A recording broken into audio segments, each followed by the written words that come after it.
Hello friends, आइए आज मैं आपको दिखाती हूँ कि 25 सप्ताह की जो नई कार्य योजना आई है क्लास 1 टू 3 के लिए, इस पर हम किस तरह से कार्य कर सकते हैं। इस वीडियो में मैं क्लास 1 का आपको डिस्प्ले करके दिखाऊंगी। इस बार जो संदर्शिका मिली है उसमें एक चीज अच्छी है कि आपको जो है एक ही पेज पर तीनों पीरियड के लेसन प्लान मिल जाएंगे। आप देखिए, इसमें देख सकते हैं पहला दिवस, पहला पीरियड। यहाँ पर आप देख सकते हैं कि 9वां सप्ताह से शुरू हो रहा है। 8 सप्ताह आप स्कूल रेडीनेस का पढ़ा चुके हैं, उसी के आगे आप 9वें सप्ताह से इस संदर्शिका से पढ़ाएंगे क्लास 1 में। सबसे पहले इस पीरियड में, फर्स्ट पीरियड में मौखिक भाषा विकास पर कार्य है। इसमें आप हाव भाव की झलक गतिविधि कराएंगे। इसको देखने के लिए आप सॉफ्ट कॉपी के 110 पेज पे जाके देख सकते हैं। मैं शॉर्ट में आपको बता देती हूँ कि आप जैसे स्माइली फेसेस होते हैं व्हाट्सएप पर आप शेयर करते हैं, उसके कार्ड्स आप बना लेंगे। किसी पे हंसता हुआ चेहरा, किसी पे मुस्कुराता हुआ चेहरा, किसी पे खिलखिलाता हुआ चेहरा, कोई रोता हुआ चेहरा। इस तरह के विभिन्न कार्ड्स को आप बना के रखेंगे और बच्चों के नाम की पर्ची भी आप पहले से बना के रखेंगे। जब आप खेल शुरू करेंगे तो बच्चों को गोले में बिठा देंगे और कार्ड्स को, स्माइली कार्ड्स को उल्टा करके बीच में रख देंगे। बच्चे के नाम की पर्ची निकालेंगे और जिस बच्चे का नाम आएगा उस बच्चे को आप बुलाएंगे।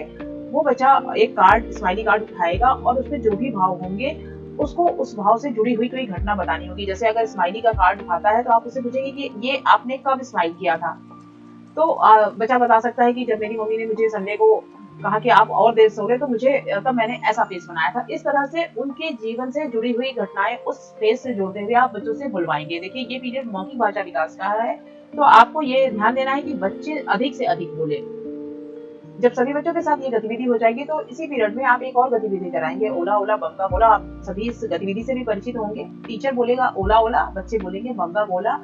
फिर टीचर को जो भी शब्द बुलवाने वो टीचर बोलेगा। मान लीजिए फलों के नाम, तो सारे बच्चे बारी बारी से अलग अलग फल के नाम बोलेंगे, सब्जियों के नाम, मिठाइयों के नाम, शहर के नाम।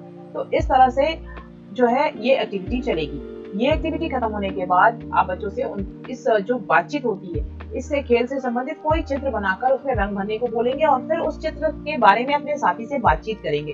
और फिर वो चित्र टीचर जो है क्लासरूम में जो बच्चों का कोना दीवार पे बनाते हैं वहां पर इसको आप चिपका देंगे। ये रहा फर्स्ट पीरियड का काम। सेकेंड पीरियड में आप कार्यपुस्तिका पर कार्य करेंगे। इस संदर्शिका में प्रत्येक दिन सेकेंड पीरियड कार्यपुस्तिका पर कार्य होगा। इसके पहले गतिविधि कुछ कराएंगे। वर्ण, जो भी आप वर्ण, इसमें क वर्ण का चयन किया गया है। क वर्ण से कुछ शब्द आप बच्चों से पूछकर लिख लेंगे या आप खुद भी लिख देंगे। फिर उन शब्दों को जोड़ के और तोड़ के बोलेंगे। क, जैसे आपने कलश कलश लिख दिया तो उसको तोड़ के बोलेंगे क ल श।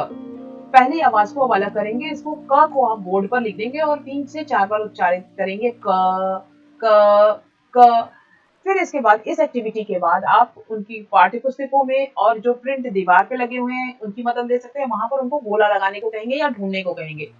इस तरह से कई चीजों में जब बच्चे क वर्ण को ढूंढेंगे और गोला लगाएंगे तो कहीं ना कहीं वो उस वर्ण को पहचानेंगे। अलग अलग तरीके से फिर उनको लिखवाएंगे। जैसे रेत, हवा, जमीन पर वर्ण लिखने का अभ्यास करा सकते हैं। इसके बाद आप इस एक्टिविटी के बाद अब आप बच्चों से कहेंगे कि कार्यपुस्तिका खोल लें। हालांकि अभी बहुत से स्कूलों में कार्यपुस्तिका अभी पहुंची नहीं है, तो तब तक हम इसके जो हमें सॉफ्ट कॉपी मिली है हम उसका प्रयोग करेंगे। आप यहाँ से मैं आपको दिखा देती हूँ। यहाँ पर आप देख सकते हैं कि ये पहला वर्ग जो है वो चित्रों को पहचान कर उसके नाम की पहली ध्वनि अपने साथी को बताएंगे। जैसे पहला कबूतर है तो क, बच्चा बताएगा अपने साथी को क क। तो इस तरह से वो क ध्वनि से परिचित होगा। फिर अगली एक्टिविटी रिटर्न में है कि क वर्ण पर गोला लगाएं। आप कुछ वर्ण लिख दीजिएगा बोर्ड पर, बच्चे अपनी कॉपी पे, नोटबुक पे लिखने के बाद वो गोला लगाएंगे। फिर क वर्ण का प्रैक्टिस जो है बच्चों को लिखने का कराएंगे। अपने पसंद का चित्र बनाएं और उसके बारे में अपने साथी को बताइए। लास्ट एक्टिविटी है जो बच्चे रिटर्न वर्क में करेंगे। तो ये रिटर्न वर्क हो गया। अब हम फिर से ये सेकेंड पीरियड का काम खत्म होता है। अब हम चलते हैं थर्ड पीरियड पे। थर्ड पीरियड बिग बुक से पठन है। प्रत्येक सप्ताह एक बिग बुक ली जाएगी और वो पूरे सप्ताह उसी बिग बुक पर कार्य होगा। जैसे अगर हम बात करें 9वें सप्ताह के प्रथम दिवस में, तो बिग बुक मुर्गी के 3 चूजे आपको लेने हैं। इसमें आपको जो है बच्चों से पहले पेज का अनुमान लगाना है कि ये कहानी किस बारे में हो सकती है। इसका, अगर इस कहानी को आपको नाम लिखना हो तो आप क्या नाम देंगे, यानी कि शीर्षक आप बच्चों से निकलवाएंगे। बिग बुक के फिर पन्ने पलटते जाएंगे और बच्चों से चित्र के आधार पर उनसे कहानी का अनुमान लगाने को कहेंगे। फिर आप 1 से 2 बार पठन करेंगे और बच्चों से कुछ बंद छोड़ के प्रश्न पूछेंगे, जिनके ऐसे प्रश्न जिनके उत्तर एक शब्द में, और अंत में उनके द्वारा लगाए गए अनुमान पर आप बातचीत करेंगे। इस बार संदर्शिका में जो नई चीज जोड़ी गई है वो है प्रत्येक दिवस रेमिडियल कार्य। तो ये रेमेडियल कार्य आपने जो रेडीनेस में कार्य कराया उसके आधार पर अगर बच्चों को जरूरत है तो आप उनके साथ रेमेडियल कार्य करेंगे। ये 3 पीरियड का कार्य हो गया। अब हम अगले पीरियड पे चलते हैं, अगले दिवस पे चलते हैं, सप्ताह 9 दिवस। तो इसके साथ ही आप ट्रैकर भरते रहेंगे। इसमें भी पहला पीरियड अब डेली मौखिक भाषा विकास पर ही चलेगा। आइए हम देखते हैं इसमें क्या करना है। आप बच्चों से चित्र चार्ट, इसमें आपको खेल चित्र लेना है। खेल चित्र में बच्चों से चित्र चार्ट में दिख रही चीजों, घटनाओं, कहानियों, गतिविधियों के बारे में सरल बंद छोड़ के प्रश्न पूछिए, जैसे ये चित्र कहाँ का है, चित्र में क्या हो रहा है आदि। आप ऐसे 5-6 प्रश्न पूछिए और प्रत्येक प्रश्न पर कुछ बच्चों की प्रतिक्रियाएं लें। आप चर्चा को आगे बढ़ाएं और कुछ खुले छोर के प्रश्न पूछें। यहाँ पे स्पष्ट कर दो, खुले छोर के प्रश्न वह प्रश्न होते हैं जिसमें बच्चे को ज्यादा से ज्यादा बोलने का अवसर मिले। जैसे चित्र में कंचे खेलते हुए बच्चे आपस में क्या बात कर रहे होंगे। अब इस प्रश्न में बच्चे बताएंगे मैम ये बात कर रहे हैं, या मतलब इसमें उनको ज्यादा बोलने का मौका मिले। आपका मनपसंद चित्र कौन सा है, इस तरह के प्रश्न आप उनसे पूछें और आप प्रोत्साहित करें कि बच्चे अपने घर की भाषा में ही बातचीत करें। इससे वो खुल के आपके साथ वहां पर डिस्कशन कर पाएंगे। फिर लेखन कार्य में प्रत्येक दिवस की तरह इस बार भी चित्र चार्ट पे जुड़ी हुई जो चर्चा है उससे कोई चित्र बनाने को कहेंगे और जोड़ियों में बांटकर बच्चों को आपस में उस चित्र पर चर्चा करने को कहेंगे। कुछ बच्चों का प्रेजेंटेशन क्लास में भी करा सकते हैं। फिर हम सेकेंड पीरियड में चलते हैं। सेकेंड पीरियड में हमने इसके पहले क ध्वनि पर कार्य किया था और उसी को आगे लेके चलेंगे। आप किसी परिचित शब्द कलम की आवाजों को तोड़कर जोड़कर बोले, जैसे कलम। कलम और पहली आवाज क अलग करें और क को बोर्ड पर लिखकर 3 से 4 बार उच्चारित करें। आप बच्चों को क वर्ण कार्ड दिखाते हुए उच्चारित करें। अब पाठ्यपुस्तक और अन्य प्रिंट में क वर्ण ढूंढने को और गोला लगाने को कहें। अलग अलग तरीकों से, जैसे रेत पर, हवा, जमीन पर वर्ण लिखने का अभ्यास कराएं। अब इसके बाद फिर कार्यपुस्तिका पर कार्य है। चलिए दूसरे दिन की कार्यपुस्तिका का कार्य देख लेते हैं। क वर्ण पर गोला लगाओ, क वर्ण को लिखना और चित्रों को देखकर उसके नाम का पहला वर्ण लिखना। इसके बाद जो चित्र बने हैं इसके बारे में अपने साथी को इनके नामों को बताएं। तो ये आप बुक्स नहीं मिली है यदि तो आप इसको बोर्ड पर करा सकते हैं और बच्चे अपनी कॉपी में ये कार्य कर लेंगे। फिर हम आगे चलते हैं। ये रिटन वर्क होने के साथ ही सेकेंड पीरियड हमारा ओवर होता है। फिर थर्ड पीरियड में आते हैं। बिग बुक ही चलेगी, मुर्गी के 3 चूजे, जिस पर आपने एक दिन पहले डिस्कशन बच्चों के साथ किया था। आप कल की चर्चा को दोहराते हुए कुछ प्रश्न पूछे और कहानी का 2 बार आदर्श वाचन करें। एक बार पुनः कहानी पढ़ें। इस बार बच्चों को अपने साथ साथ साझा पठन कहानी पढ़ने को कहें। साझा पठन, आप इसमें साझा पठन का मतलब आप बच्चों के साथ उस कहानी को पढ़ेंगे। इसमें आपको ध्यान देना है कि आपकी उंगलियां जो प्रिंट लिखा हुआ है उस पर जरूर आप उंगली घुमाएं, जिससे बच्चे उन शब्दों को बार बार देखते हुए उससे वो परिचित होंगे। जैसे मुर्गी और उसके चूजे को अब इसमें आप उनसे कुछ खुले छोर के प्रश्न और बंद छोर के प्रश्न भी पूछेंगे, जैसे मुर्गी और उसके चूजे को आगे क्या मिला होगा। अंत में आप कहानी के मुख्य शब्द जैसे मुर्गी, बच्चे, चूजे, खेल आदि को बोर्ड पर लिखकर लोगोग्राफिक तरीके से पढ़वाएं। इन शब्दों को लिखकर कक्षा के किसी दीवार पर बच्चों के दृष्टि स्तर पर लटका दे। लोगोग्राफिक का मतलब होता है कि बच्चे उस शब्द को, वो वर्णों को नहीं पहचान रहे हैं, लेकिन वो शब्दों को जब कहानी में बार बार देख रहे हैं तो वो एक पिक्चर इमेज उनके दिमाग में बन जाती है जिसको वो पहचान लेते हैं। तो ये लोगोग्राफिक पठन है। फिर रेमेडियल कार्य जो पिछले स्कूल रेडीनेस में आपने कराया था, यदि बच्चों को जरूरत है तो रेमेडियल कार्य करेंगे। ये दूसरे दिन का था। अब हम लोग तीसरे दिन चलते हैं। तीसरे दिन आप देखेंगे कि पहला पीरियड मौखिक भाषा विकास पर है। खेल चार्ट पर ही कार्य होगा। कल की चर्चा को संक्षेप में दोहराते हुए बच्चों से कुछ सरल प्रश्न पूछें एवं बातचीत करें। आप चर्चा को आगे बढ़ाएं और कुछ नए बंद छोर के प्रश्न पूछें। चित्र चार्ट पर दूसरे दिन कार्य करने के दौरान आप यह सुनिश्चित करें कि आप अधिक से अधिक खुले छोर के प्रश्न पूछें, जैसे अगर मैदान ना हो तो आप कहाँ खेल सकते हो आदि। बच्चे को अपने घर की भाषा में बातचीत करने के लिए प्रोत्साहित करें। फिर लेखन कार्य जैसे पहले हुआ था वैसे ही लेखन कार्य होगा। उनकी पसंद के खेल के चित्र बनाकर उस पर नाम लिखने को कहें। यहाँ वर्तनी की शुद्धता पर ध्यान नहीं देना है, सिर्फ उनको लिखने का अधिक से अधिक अवसर दिया जाना है। जो बच्चे 3-4 बच्चों का चित्र और से आप उनसे बातचीत कर सकते हैं, उन्होंने क्या बनाया, और साझा एक दूसरे से साझा भी करें बच्चे पेयर बना के। सेकेंड पीरियड कार्य पुस्तिका पर कार्य। पहले हम रिकॉर्डिंग पर कार्य करेंगे। वर्ण पहचान। आप किसी परिचित शब्द रतन की आवाजों को तोड़, इसमें देखिए तीसरे दिन र वर्ण पर काम होना है। तो हम र वर्ण के शब्दों को जोड़कर तोड़कर, जैसे आपने कोड में गतिविधि की थी, फिर उसके बाद प्रिंट में उसका गोला लगवाएंगे, इस तरह की गतिविधि, फिर उनको लिखने को बोलेंगे। फिर सेकेंड पीरियड पे कार्य पुस्तिका पर कार्य है। हम चलते हैं कार्य पुस्तिका पर। तीसरे दिन की कार्य पुस्तिका आप देख सकते हैं। चित्रों को पहचान कर उनके नाम की पहली ध्वनि अपने साथी को बताएंगे। यानी आपको चित्र बना देंगे और बच्चे अपने साथी को उसके बारे में, उसके ध्वनि के बारे में बताएंगे। फिर कुछ वर्ण दे देंगे, जिस पर र वर्ण पर वो गोला लगाएंगे, र वर्ण को लिखेंगे, अपनी पसंद के फल का चित्र बनाकर रंग भरें और उसके बारे में अपने साथी को बताएं। ये रिटन वर्क सेकंड पीरियड का था। अब हम चलते हैं थर्ड पीरियड पे। थर्ड पीरियड फिर से बिग बुक पठन है और हमारी वही बिग बुक चलेगी, मुर्गी के 3 चूजे। आप पिछले दिनों की चर्चा को दोहराते हुए सरल प्रश्न पूछें, फिर कहानी को एक बार आदर्श रूप में पढ़ें। इसके बाद बच्चे को अपने साथ साथ कहानी पढ़ने को कहें। साझा पठन के चरण को आप देख सकते हैं संदर्शिका के 122 पेज पर। चलिए मैं आपको ले चलती हूँ, थोड़ा सा हम लोग बहुत जल्दी इसको देख लेंगे। ये साझा पठन और लोगोग्राफिक पठन। पिछले दिन हुई चर्चा को दोहराकर कुछ प्रश्नों को पूछकर करें और फिर कहानी को एक बार आदर्श रूप में पढ़ें।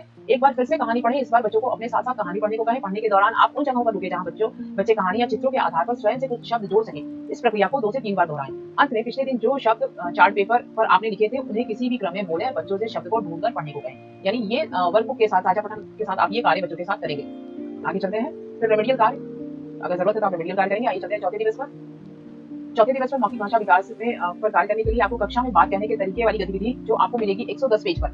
देखिए, कक्षा में बात बोलने और कहने के तरीके को समझना।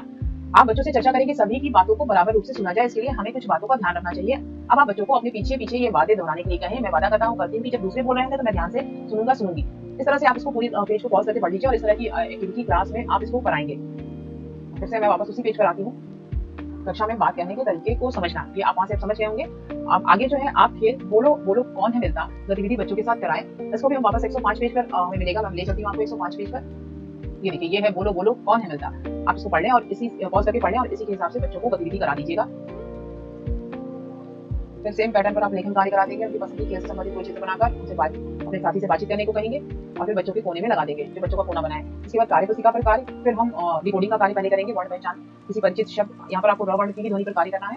जोड़कर तोड़कर आप कोई शब्द लिखेंगे, उसको जोड़कर और तोड़कर बच्चों को र वर्ण की ध्वनि से परिचित कराएंगे। फिर पाठ्यपुस्तक में र वर्ण को ढूंढने को कहेंगे और फिर इसके बाद हम कार्य पुस्तिका पर कार्य करेंगे। कार्य पुस्तिका पर चौथा वर्ग हमें लगेगा। ये देखिए, ये है कार्य पुस्तिका पर कार्य। इसमें र वर्ण पर गोले को रंग करने को कहेंगे और फिर र वर्ण लिखने को बोलेंगे। चित्र को पहचान कर उनके नाम का पहला वर्ण लिखने को बोलेंगे।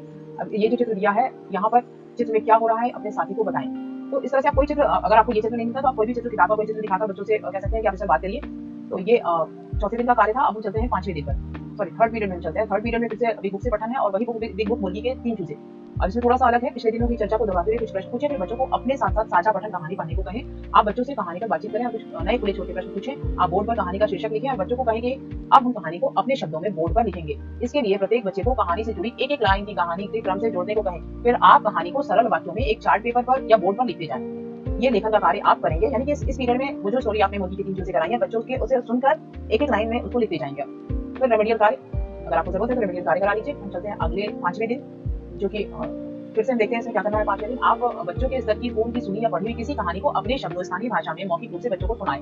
बीच बीच में आप कहानी से जुड़ाव के लिए कुछ गलत प्रश्न पूछ लें। कहानी पर समृद्ध चर्चा करेंगे। फिर बच्चों बातचीत को और समृद्ध बनाने के लिए 5 से 7 खुले छोर के प्रश्न, जो कल्पना, अनुभव, अनुमान या तर्क पर आधारित होकर प्रश्न पूछें। जैसे यदि इस कहानी में आप होते तो क्या करते आदि। बच्चों द्वारा आपस में चर्चा। कहानी समाप्त होने के बाद बच्चों को जोड़ियों में बांटकर पात्रों के बारे में चर्चा करने को कहें। जैसे आपको कौन सा पात्र अच्छा लगा और क्यों। अंत में सभी जोड़ियों की प्रतिक्रिया लें। बच्चों को अपने घर की भाषा में बातचीत करने के लिए प्रोत्साहित करें। बच्चे से इस कहानी के आधार पर कोई चित्र बनाने को कहें, अपने साथी के साथ चित्र पर बातचीत करने को कहें, फिर किन्हीं 3-4 बच्चों को सभी के साथ चित्र पर बातचीत करने को कहें। ये फर्स्ट पीरियड था 5वें दिन का। अब चलिए सेकंड पीरियड पे चलते हैं। सप्ताह, ये देखिए पुनरावृत्ति होगी 5वें दिन। पुनरावृत्ति हमने क र वर्ण बच्चों को के साथ कार्य किया है, तो हम इसी की पुनरावृत्ति करेंगे। वर्ण पहचान, आप किसी परिचित शब्दों की आवाजों को जोड़कर तोड़कर बोलें और पहली आवाज को अलग करें। फिर कुछ बच्चों को इस सप्ताह सिखाए गए वर्णों से शुरू होने वाले शब्दों में चयनित वर्ण ढूंढकर गोला लगाने को कहें। अब पाठ्यपुस्तक और अन्य प्रिंट सामग्री में वर्ण ढूंढने और गोला लगाने को कहें। अलग अलग तरीकों से फिर उनको लेखन कार्य कराएंगे, जैसे आप पूर्व में कराते रहे हैं। फिर कुछ गतिविधियों पर कार्य, आप बोर्ड पर क और र वर्ण के साथ कुछ अन्य वर्ण लिखें, फिर कुछ बच्चों को बुलाकर उन्हें क और र वर्ण पहचानने को कहें। गतिविधि दूसरी, आप कक्षा में क और र वर्ण से शुरू होने वाले कुछ शब्द एक एक करके बोले, जैसे कबूतर, रस्सी, कटहल, रबड़ आदि। फिर बच्चों से शब्दों की पहली ध्वनि बताने को कहें। गतिविधि 3, आप बड़े आकार में बोर्ड पर क और र वर्ण लिखें और बच्चों को अपनी नोटबुक में लिखने को कहें। गतिविधि 4, आप कक्षा में क और र वर्ण से शुरू होने वाले कुछ शब्द एक एक करके बोले, जैसे कप, रथ, कछुआ, रसगुल्ला आदि। फिर बच्चों से शब्दों की पहली ध्वनि अपने नोटबुक में लिखने को कहें। अब हम लोग आगे चलते हैं तीसरे पीरियड में। बच्चों द्वारा चयनित किताब का स्वतंत्र पठन। आप बच्चों को पुस्तकालय या रीडिंग कॉर्नर से चित्र सहित छोटी कहानी वाली किताबें अपनी इच्छा से चुनने दें। बच्चों को किताबों को उलटने पलटने एवं पढ़ने के लिए पर्याप्त समय दें और आपस में बातचीत करने का अवसर दें। कुछ बच्चे लगभग 50% कोशिश करें हर सप्ताह नए बच्चों को अवसर मिले।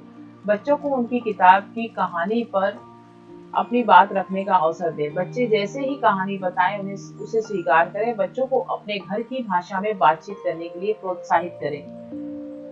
फिर वही रेमेडियल कार्य, यदि जरूरत है तो रेमेडियल कार्य आप करा सकते हैं और आपको सॉफ्ट कॉपी में कहानियां भी मिल जाएंगी। अब अगले दिन चलते हैं, छठे दिन मौखिक भाषा पर क्या कार्य होगा देखते हैं। आप कविता पोस्टर, चीटी बच्चों को दिखाएं। कविता के शीर्षक का अनुमान लगाने को कहें, जैसे यह कविता किसके बारे में है। अब आप बच्चों को हाव भाव के साथ कविता मौखिक रूप से 2 से 3 बार सुनाएं। इसके बाद कविता पोस्टर दिखाते हुए कविता के प्रत्येक शब्द पर उंगली रखते हुए पढ़ें एवं कठिन शब्दों को बोर्ड पर लिखें। कविता में आए कठिन और अमूर्त शब्दों जैसे बिंदी, नन्ही, प्यारी आदि के अर्थ बच्चों के परिचित संदर्भों से जोड़ते हुए समझाएं। कविता समाप्त होने के बाद बच्चों को जोड़ियों में बांटकर कुछ प्रश्नों के माध्यम से कविता के बारे में उनसे बातचीत करें, जैसे आपको कविता के में क्या अच्छा लगा और क्यों अच्छा लगा आदि। बच्चों को अपने घर की भाषा में बातचीत करने के लिए प्रोत्साहित करें। बच्चों से कविता से जुड़ा कोई चित्र बनाने को कहें और अपने साथी को दिखाने और उस पर थोड़ी बातचीत करने को कहें। फिर किन्हीं 3-4 बच्चों को सभी के साथ अपने चित्र पर बातचीत करने को कहें। ये पहला पीरियड का कार्य है। इसके बाद हम लोग सेकेंड पीरियड में चलते हैं। सप्ताह में सिखाए गए वर्णों पर पुनरावृत्ति। गतिविधियों के चरण, वर्ण पहचान, आप किसी परिचित शब्दों की आवाजों को जोड़कर तोड़कर बोलें और पहली आवाज को अलग करें। फिर कुछ बच्चों को इस सप्ताह में सिखाए गए वर्णों से शुरू होने वाले शब्दों में चयनित वर्ण ढूंढकर गोला लगाने को कहें। अब पाठ्यपुस्तक और अन्य प्रिंट सामग्री में वर्ण ढूंढने और गोला लगाने को कहें। अलग अलग तरीकों से, जैसे रेत, हवा से पैटर्न है। आगे चलते हैं गतिविधियों पर कार्य। आप बोर्ड पर क और र वर्ण के साथ साथ कुछ अन्य वर्ण लिखें। फिर कुछ बच्चों को बुलाकर उन्हें क और र वर्ण पहचानने को कहें। गतिविधि 2, आप कक्षा में क और र वर्ण से शुरू होने वाले कुछ शब्द एक एक कर बोले, जैसे कलम, रसोई, करेला, रसगुल्ला आदि। फिर बच्चों से शब्दों की पहली ध्वनि अपने नोटबुक में लिखने को कहें। आप बड़े आकार में बोर्ड पर क और र वर्ण लिखें और बच्चों को अपनी नोटबुक में लिखने को कहें। आप कुछ खाने की चीजें के नाम बच्चों को बोले, जैसे रसगुल्ला आदि। फिर एक एक करके कुछ बच्चों से उनका स्वाद कैसा होता है यह बताने के लिए कहें। ये चलिए चलते हैं तीसरे पीरियड पर। लोगोग्राफिक पठन एवं रेमेडियल कार्य। आप बच्चों को बताएं कि आप उनसे में से किसी एक बच्चे को कागज की गेंद देंगे और ताली बजाएंगे। जब तक ताली बजती रहेगी तब तक गेंद को आगे अगले बच्चे की ओर बढ़ाते रहेंगे। जब ताली बजना बंद करेंगे उस समय गेंद जिस बच्चे के पास होगी उन्हें कक्षा में चिपकाए गए नाम चार्ट में अपना नाम खोजकर पढ़ना होगा। रेमेडियल कार्य, जैसे आपको अगर आवश्यकता है तो बच्चों के साथ रेमेडियल कार्य करें। तो ये था पहला सप्ताह नई संदर्शिका के अनुसार। यदि आपको कोई मदद की जरूरत होगी तो आप मुझसे संपर्क कर सकते हैं। धन्यवाद।